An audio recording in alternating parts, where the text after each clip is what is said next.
I'm Jim Schaefer, the executive producer of Rip Rap, the academic book television program. The person we're interviewing today is Andrej Kulczycki, who's written a book, The Abortion Debate in the World Arena. One of the things that I was impressed with this book is the difficulty of the topic. It almost weighs in as one of those taboo subjects. Abortion in many societies around the country, including the United States, talking about it, discussing political views on it, or just trying to look at the issue are really politically charged. And I was wondering, one of the things that fascinated me was the methodology that you went in preparing to look at it as a scholar. Right. Well, I felt that tackling this issue, like many people have, through survey attitudes and so on, perhaps wasn't the best strategy. I felt as if this is an issue that, because it's a cross-cutting issue, you really need to take several different approaches, be it an amalgam of methods. So it's a mixture of some ethnographic research involving qualitative interviewing, a mixture of survey data on contraceptive use, abortion statistics, a mixture of several different types of interviews, analysis of all kinds of written records, be they newspaper accounts, more academic articles, the literature or promotional material of various interest groups. And it really involves, to some extent, being some kind of a detective, because you have to sort of verify information from a number of sources on a topic which is clandestine in a number of societies of the world, including the three that I focused on in some depth in this study, namely Kenya, Mexico, and Poland. And even in settings where abortion is legal, like, for example, the US, clearly this is a subject that not many people are willing to talk about very honestly. You have that very complete appendix in the back of the book that shows all the archival material and discusses the methodologies you use, and it's pretty impressive. This is a subject, of course, on which a lot of government records, which you might think do exist, are in fact sort of missing. And it's a subject which I sort of looked at primarily from a policy-making, policy science perspective. And here, in a number of countries, such as Kenya, Mexico, and Poland, the opaque inner sort of dynamics of the policy-making process is often sort of absent. It's not very visible to the eyes. So this is one of the major reasons why I felt that I had to sort of interview a broad array of social actors, and that included sort of ministers of state, it included leading church actors, it included policy analysts, it included a lot of people on various groups bearing on this issue, as well as sort of other commentators and observers of the social and political scene.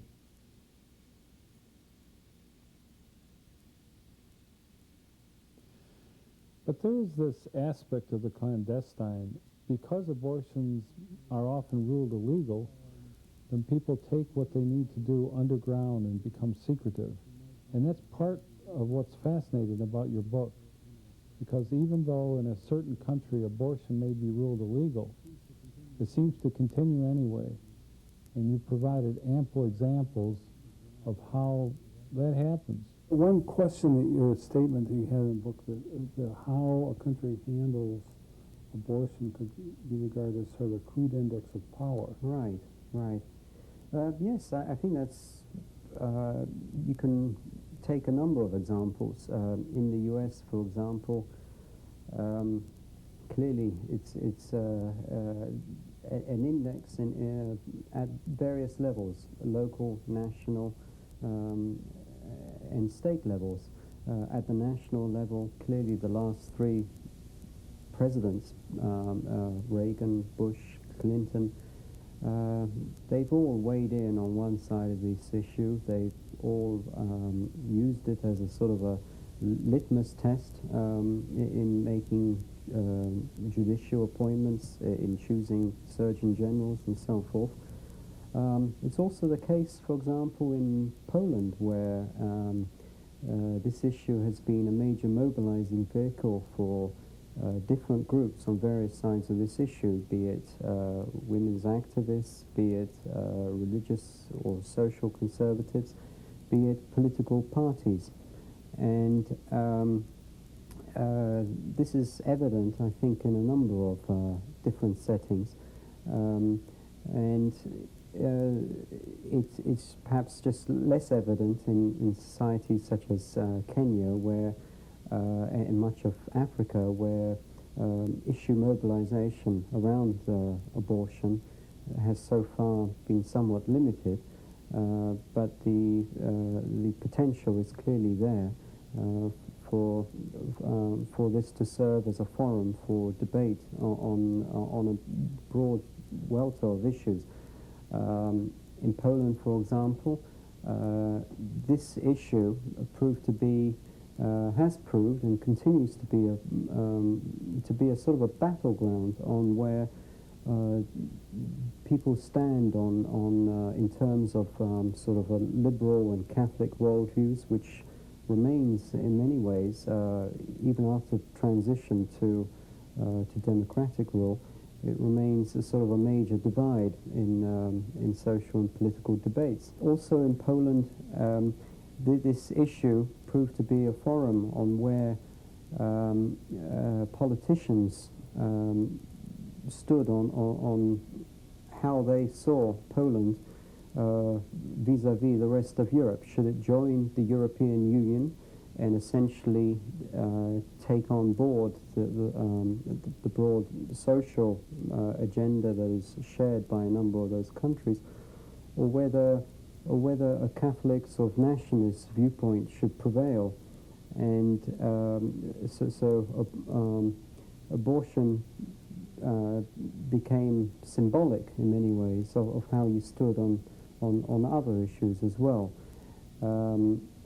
Likewise, in Mexico, abortion has for the panistas, one of the major political parties, it serves as a mobilizing vehicle too, and a rallying cry in many ways.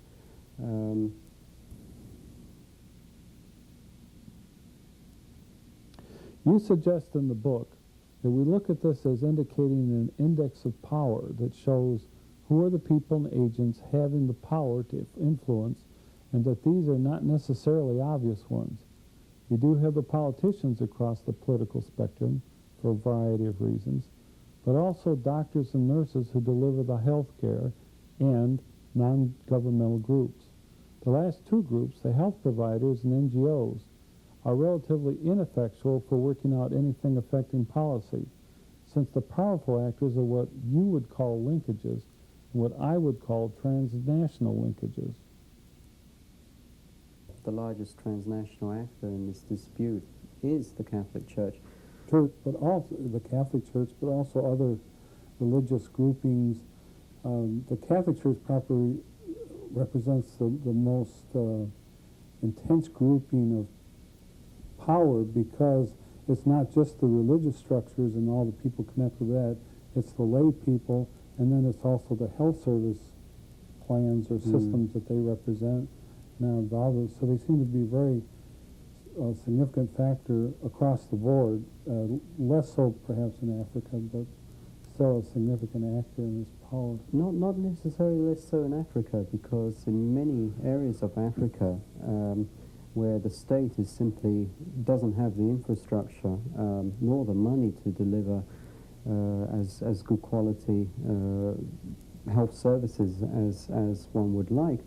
The Catholic Church, as well as other churches, various Protestant churches, as well as they provide a good deal of the health services. So in other words, the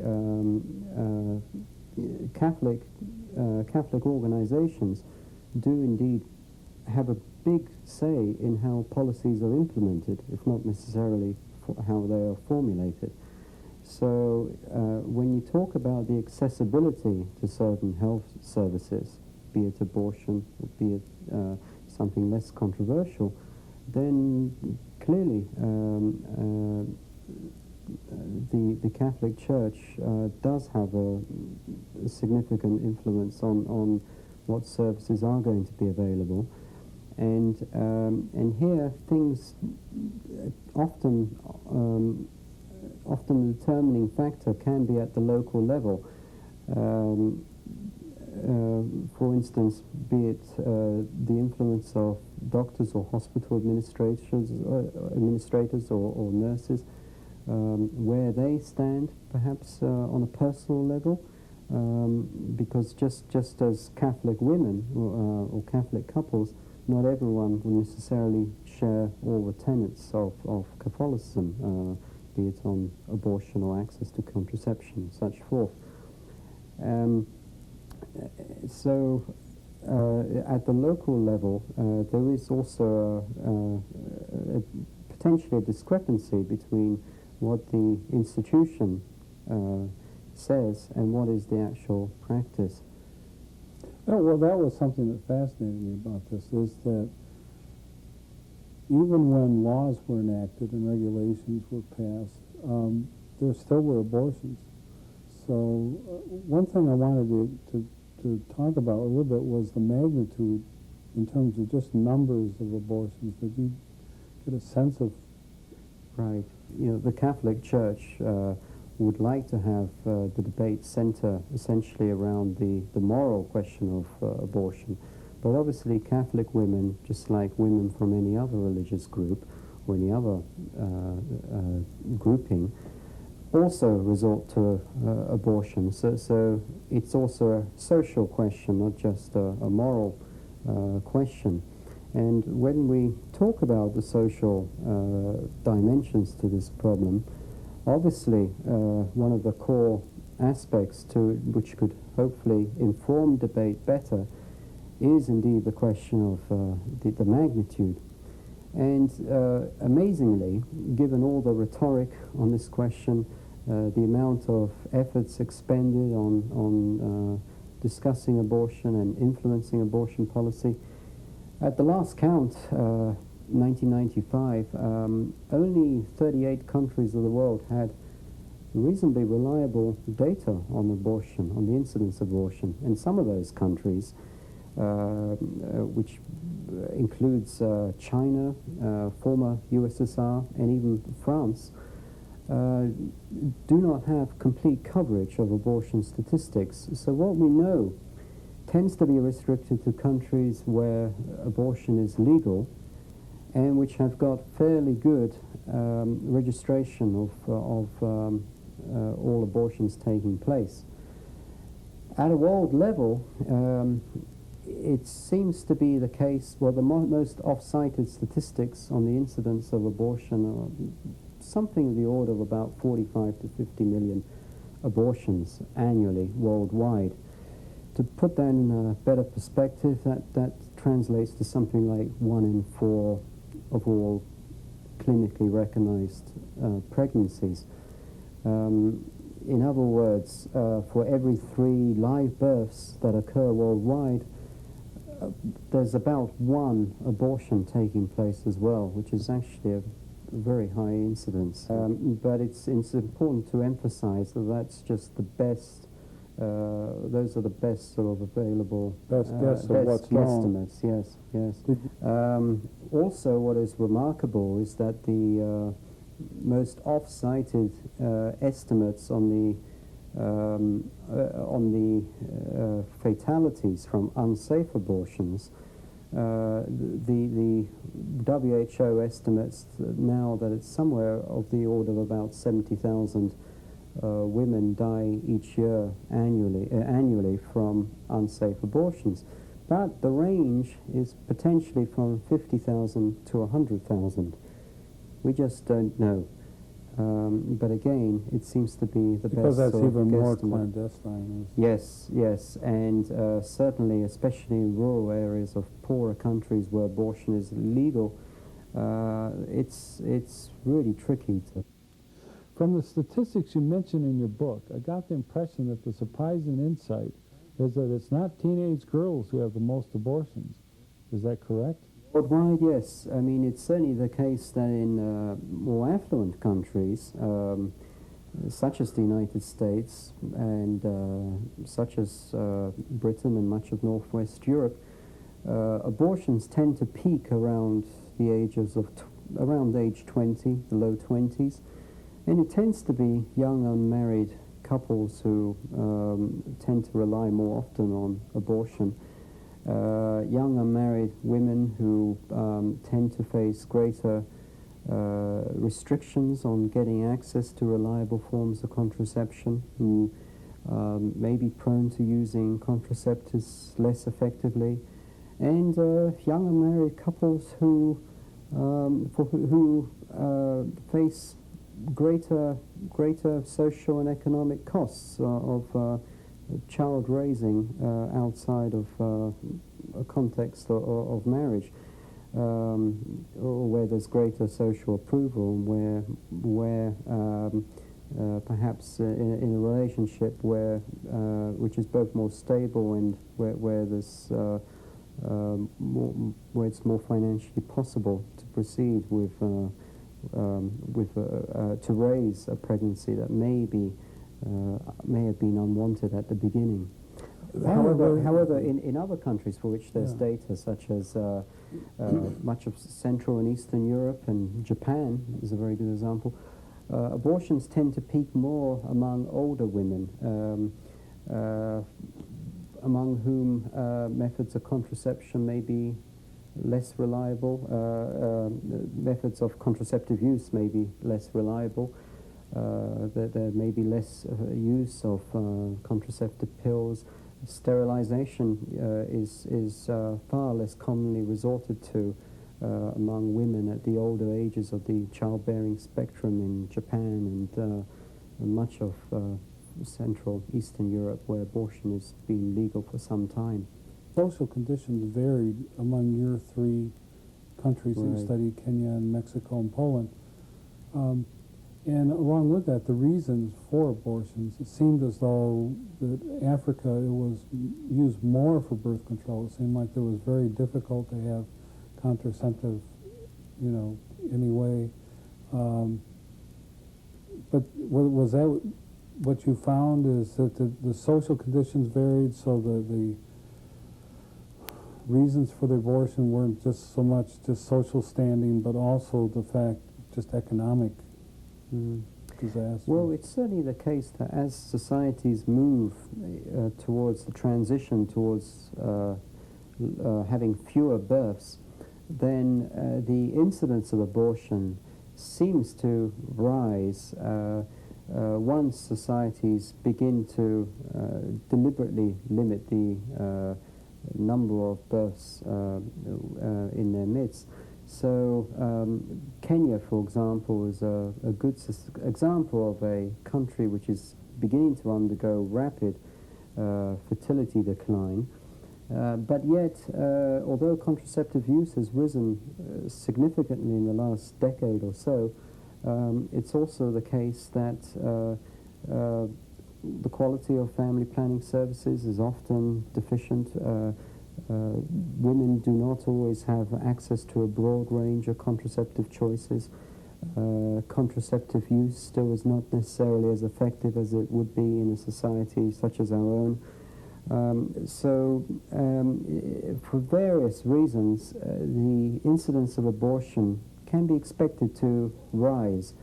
And that may well abate, as is thought to have been the case in societies such as Mexico recently, where births have already come down somewhat in the last sort of 20 years or so, and where the contraceptive practice is becoming more efficient and more widespread. It's difficult in this culture in the United States and I think around the world to talk about abortion with any kind of detachment or, at least an attempted objectivity. Well, it's difficult as a scholar to, I think, to develop the right sort of distance from it, because you need to be a certain distance from it to keep perspective and to remain somewhat emotionally detached, so that you can, so that you are still open and sensitive to grasping the various nuances associated with different debates about abortion, because clearly it is a subject which is prone to a variety of cultural interpretations, and as you say there, politicians are prone to latch on to this issue. Equally, a number of politicians are desperate to sort of avoid the issue. But that's not always easy, especially in a context where this issue becomes rapidly politicized, such as the United States, such as Ireland, such as Germany, such as Poland. Well, Poland was an example where they tried to, Ireland too to a certain extent, but Poland was an example they tried to clamp down more and then had to back up. Poland is very interesting. For one reason that you've just alluded to, namely, if you look back over the last 30-40 years at the way the course of abortion legislation in a number of European, North American countries, as well as Australasia. In general, there's been a decisive shift towards more liberal statutes. Within Western Europe, Ireland is almost the one holdout. Poland stands out because in the transition to democratic rule that took place in the end of the 1980s, early 1990s, there was this major shift to reverse a very liberal statute that was passed in the mid-1950s in 1956. And after 3-4 years of heated debate, which absolutely polarized society and at times upstaged the whole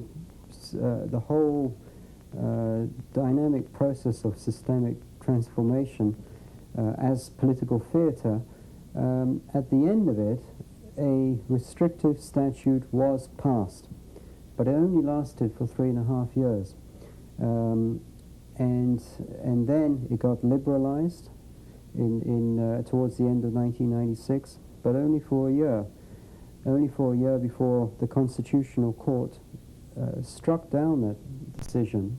And about 9 months later, when there was another change of regime, the more restrictive statute from 1993 became law again once more. So there have been a number of shifts in abortion policy in Poland, from being originally restrictive to liberal in 1956, then progressively in the late 1980s, just before the transition occurred, access became more restrictive, and then finally an abortion law was passed that sharply restricted access to abortion services. That was quite contrary to the experience of most affluent countries over the last 30-40 years. A major difference. But there was a shift back and forth. First, there was the shift towards restrictive, and then it didn't last long. It just lasted three years. And then again you had a liberal law, but those liberal provisions only lasted one more year because the forces diametrically opposed to such loosening of restrictions on access managed to regroup around this issue of abortion. It became a mobilizing vehicle for centre-right, essentially right-wing groupings to rally around and to find some common ground as they tried to and succeeded in ousting former communists turned social democrats, the Democratic Left Alliance Party, which came to rule again in 1993. To a certain extent, that's what we were discussing earlier, that these governments shift their position back and forth in their official and regulatory positions or implied enforcement. A law could exist, but then it might not be enforced. But there's been this steady, apparently steady use of abortion, Yes. for whatever reason, whether it's legal or illegal.